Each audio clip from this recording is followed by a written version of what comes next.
C'est un fait scientifique aujourd'hui largement prouvé et documenté que les pesticides peuvent entraîner des maladies chroniques et même des effets délétères sur l'environnement et sur les écosystèmes. Pourquoi ? Nous n'avons pas toutes les réponses, mais nous savons une chose.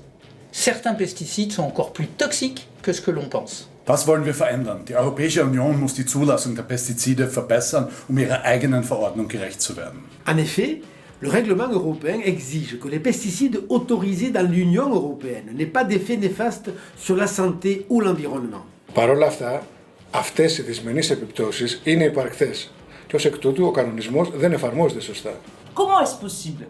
Pendant 2 ans, on a enquêté sur les méthodes utilisées pour évaluer la toxicité des produits avant de les autoriser. Notre conclusion, la Commission européenne doit changer ses méthodes d'urgence. Die EU ist dafür zuständig, die Liste der Moleküle zu erstellen, die als Wirkstoff in Pestiziden verwendet werden können. Pour approuver une molécule sur cette liste, elle doit étudier la toxicité à long terme d'une formulation représentative, c'est-à-dire un exemple de produit contenant la molécule. Angeblich betrachtet die EFSA die Toxizität jedes einzelnen Bestandteils eines Produkts, das ausgebracht wird, und bewertet es auf seine Giftigkeit.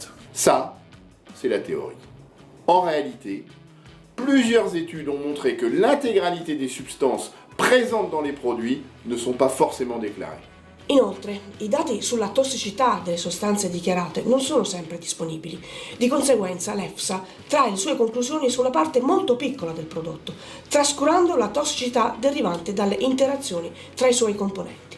Tatsächlich erklärte der Direktor der EFSA im November 2022 aber, dass die Agentur über keine zuverlässige Methode zur Untersuchung der Giftigkeit einer repräsentativen Formulierung verfügt. Le règlement actuel est en place depuis 2009. Depuis 2009, qu'ont fait la Commission européenne et l'EFSA pour ne pas disposer encore d'une méthode fiable pour évaluer la toxicité d'un produit ? Si la Commission semble avoir pris conscience du problème, elle ne propose que de mauvaises solutions, en affirmant qu'il est nécessaire d'aller chercher des données de toxicité à long terme sur toutes les molécules pouvant être déclarées dans les produits. Autant chercher à vider l'océan à la petite cuillère.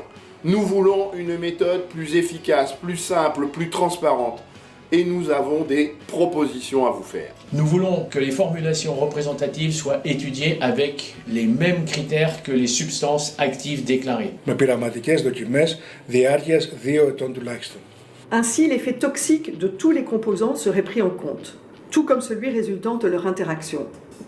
Nous aurons alors une chance de réduire les maladies dramatiques et la chute terrible de la biodiversité que les pesticides provoquent. La rigueur et une science objective doivent s'imposer quand il s'agit de la santé et de l'environnement de 450 millions de citoyennes et de citoyens. Chiediamo alla Commissione e agli Stati membri di attuare rapidamente questa misura. È una misura essenziale per proteggere la salute dei cittadini. Et qui permettra d'accélérer la transition vers un modèle agricole et alimentaire souverain, respectueux de l'humain et des écosystèmes.